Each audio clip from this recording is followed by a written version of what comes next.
Hisar Lok Sabha seat के लिए आज जेजेपी के उम्मीदवार दुष्यंत चौटाला ने अपना नामांकन दाखिल किया। इस दौरान दुष्यंत चौटाला के पिता डॉक्टर अजय सिंह चौटाला भी उनके साथ मौजूद रहे। हालांकि दुष्यंत चौटाला लंबे चौड़े काफिले के साथ नहीं गए, लेकिन उन्होंने कांग्रेस और बीजेपी पर जमकर प्रहार किए।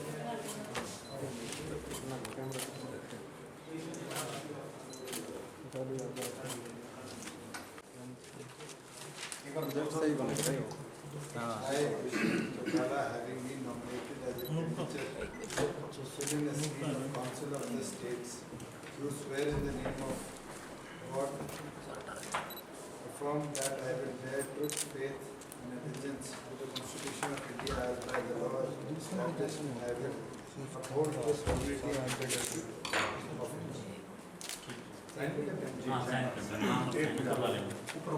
ऊपर वाले में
जन भावनाएं आज बदलाव चाहती है। दिन प्रतिदिन आपने भी देखा होगा कि भारतीय जनता पार्टी के लोगों का किस प्रकार से विरोध हो रहा है, और वहीं दूसरी ओर जो अपने आप को इस देश की सबसे पुरानी और सबसे बड़ी पार्टी मानती है, आज उस पार्टी को भी कैंडिडेट ढूंढने में 4 सीटों पर दिखते आ रही है। ये अपने आप में दर्शाता है कि लोग बदलाव चाहते हैं, प्रगति का, उन्नति का। और हरियाणा के अंदर आने वाले भविष्य के हाथ में चाहे रोजगार हो, महिला व्यापारी को सुरक्षा हो, किसान की समृद्धि हो, कर्मचारी के अधिकारों की बात हो, इन तमाम विषयों पर लोग इस बार अपने मत का अधिकार का इस्तेमाल करें। मैं कौन से किसी व्यापारी का, पूंजीपति का बेटा हूँ?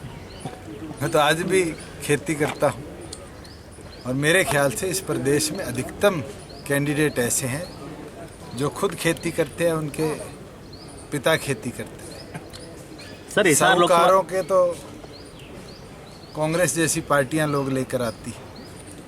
और मैं तो एक चीज़ स्पष्ट कह सकता हूँ कि हिसार के अंदर 5 साल मेहनत के साथ, लगन के साथ काम किया है, और जनता का अगर विश्वास होगा तो पहले से भी ज़्यादा मतों से जिताने का काम करें। ऐसे फर्जी मतदान के लिए मरे लोगों का कहकर अपने पन्ना प्रमुखों को वो बता रहे थे, बिल्कुल हमने लिखित में दी है।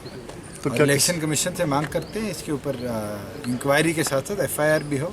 अगर फर्जीवाड़े की शुरुआत चुनाव से पहले कर दी तो पोलिंग वाले दिन ये क्या करेंगे, ये तो स्पष्ट अंदेशे आते हैं। इलेक्शन कमीशन का काम है, हम तो उनको बता सकते हैं कि किस प्रकार की आज के दिन गतिविधियां। वीरेंद्र सिंह कह रहे हैं कि इस्तीफा देकर उन्होंने वंशवाद की राजनीति को खत्म कर दिया। मुझे ये तो बताइए, खुद राज्यसभा में उनकी धर्मपत्नी विधानसभा में और बेटा लोकसभा का उम्मीदवार बनता है, और फिर कहते हैं वंशवाद छोड़ दिया। अगर इतना ही था तो ये टिकट छोड़कर किसी आम घर के बच्चे को देते।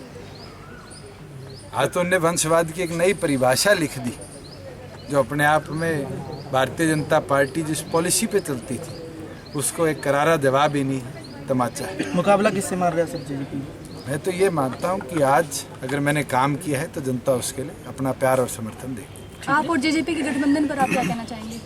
मिलकर लड़ रहे हैं, मजबूती से लड़ेंगे और प्रदेश के अंदर 10 की 10 सीटों पर मजबूती से लड़कर जीत भी। राजनीति में महिलाओं की भागीदारी की बातें होती हैं सर। कांग्रेस का जेजेपी और आपकी गठबंधन की बातें चल रही हैं क्या? बार बार मैं कह के थक गया कि जननायक जनता पार्टी चौधरी देवीलाल के विचारों पर बनी पार्टी है। 1971 में जननायक जनता पार्टी के जो आदर्श हैं, जननायक स्वर्गीय चौधरी देवीलाल जी, उनने कांग्रेस को छोड़ा था। वो दिन और आज का दिन, ना तो हमने उनकी तरफ जाने की सोची, ना हम कभी गए। और आज की परिस्थितियों में अगर मैं नॉमिनेशन भर रहा हूँ, सरदार नीलमल मलड़ी नॉमिनेशन भर रहे हैं, और आज देर शाम तक जो हमारी बची 6 सीटें हैं उस पर फैसला कर कल सुबह 10 बजे इसकी भी हम औपचारिक अनाउंसमेंट करेंगे। और इसी सोच के साथ आगे बढ़ेंगे कि जो लोग आज के दिन इस देश को लूटने का काम कर रहे थे, या जो लोग इस देश को बांटने का काम कर रहे हैं, उन दोनों राष्ट्रीय पार्टियों को करारा जवाब। 4 में से एक है, अभी 6 में रुक जाइए। आप अगर बात करो तो युवाओं का प्रतिनिधित्व कितना रहा? जी बिल्कुल। अभी तो 4 में से 4 युवा हैं और 37 साल से नीचे। और डॉक्टर अजय सिंह चौटाला जी यहाँ मौजूद हैं, हम तो उनसे चर्चा करेंगे। बचे 3 जो हमारे हैं, और अरविंद जी से नवीन जी बात करेंगे जो बचे 3 इनके हैं। और मेरा बस चले तो मैं अरविंद जी से नवीन जी को मांग के लाऊं कि आकर मैदान में लड़े, फरीदाबाद से चुनाव लड़े या करनाल से लड़े, जब पता चले कि क्रांतिकारी साथी और मेरे साथ चलकर इस प्रदेश के अंदर बदलाव की राजनीति को लड़े। दुष्यंत चौटाला कम से कम 1 लाख वोटों से जीत रहा है, और 1 लाख रुपए की मैं ये शर्त लगा रहा हूँ, कोई भी बीजेपी वाला लगवा दो। पहली बात। दूसरी बात, ये बीजेपी वाले चाहे 50 साल पहले जो लोग मर गए ना, उनकी भी वोट, चाहे भूता की भी वोट करवा ले, जब भी आ रहेंगे। एक कहावत आप लोगों ने सुनी होगी, प्याज भी खाए और जूत भी खाए, तो नौकरी भी गई और बीजेपी भी गई। ये मैं आपको वैसे नहीं कह रहा हूँ, दुष्यंत चौटाला ने वहाँ पे काम कराया है आपके पार्लियामेंट उसमें। ऐसे नहीं है कि भाई वैसे ही हवाबाजी की है। रही बात कांग्रेस की, तो भाई साहब कुलदीप बिश्नोई जी अपने छोरे की प्रैक्टिस करवाना चाहे, चुनाव लड़ने की प्रैक्टिस हो जाए। कुलदीप शर्मा अपने छोरे की प्रैक्टिस करवाना चाहे है, वो टिकट लेने राजी नहीं। नवीन जिंदल ये क्या, मैं टिकट मन नहीं लेनी। तो भाई साहब ये जो गठबंधन है, ये एक नए हरियाणा का गठबंधन होया है, नौजवानों का गठबंधन होया है, दिल से गठबंधन होया है, और बीजेपी का खूंटा फाड़ने के लिए गठबंधन हुआ है। और कुछ भी हो जाओ भाई साहब, बीजेपी का खूंटा हम फाड़ेंगे, कांग्रेस ने सेटिंग कर ली है। बीजेपी नवीन जय हिंद कहाँ खुंटा काटेंगे सर? मन्ना तो जितने पार्टी लड़ाई उड़े थे लड़ना नहीं, फिर भी इच्छा सर किस तरीके से, कोई प्राथमिकताएं होती हैं? बता दिया आपको कि इच्छा चुनाव लड़ने की है, और मैं आज अरविंद जी से बोल दूंगा फरीदाबाद और करनाल में से एक मैदान में उतार दे। कहने का मतलब ये है, मैं वैसे भी कहना चाहता हूँ, हिसार के लोगों से पूरे हरियाणा की भी बात है। हिसार में भाई साहब जो काम करा, किसी भी सांसद ने जाकर देख लो। मैं बड़ाई की बात नहीं करता हूँ, हमारा गठबंधन है जाता है, मैं पहले भी क्या करता है बात है भाई, जितना काम करा है, जितनी अवेयरनेस प्रोग्राम और जितना भी हो सके एक सांसद कर सके है, विपक्षी दल का होने के बावजूद इतना काम किसन नहीं करा है। हम तो एक बात कहें भाई, कांड करवाने हो तब बीजेपी ने वोट गिर दियो, काम करवाने हो तब दुष्यंत ने वोट गिर। अरविंद केजरीवाल की कितनी रैलियां रहेंगी सर चुनावी समर में? ये शुरू हो जाएंगी भाई साहब, 2 दिन में नामांकन करके, और सारे प्रोग्राम होंगे पूरे हरियाणा में होंगे। दुष्यंत चौटाला और उधर से भव्य बिश्नोई के साथ 40 वर्ष के भी अपने आप को युवा बता के मैदान में आए, तो हरियाणा के युवा किसको? कौन है 40 का? वीरेंद्र सिंह 40 साल के अपने आप को युवा साहब। ये इनका मतलब युवा आ रहे 35, तो मैं 37 का हूँ, मैं भी ना कहता मैं युवा हूँ। 35 होया करेगा। इब्राहिम गांधी 50 साल का भी हो गया, मतलब बयाना होता युवा रहेगा कोई बात है? 35 साल की उम्र होती है मेरे ख्याल में, जो उसमें रजिस्टर में कागजा में 35 साल की होती है। और मैंने बता दी ना, अब नौकरी भी गई, मैंने हालांकि सहमति है इस बात की, नौकरी भी गई और भाजपा भी गई। वहीं बीजेपी के प्रत्याशी ब्रिजेंद्र सिंह ने भी अपना नामांकन दाखिल किया।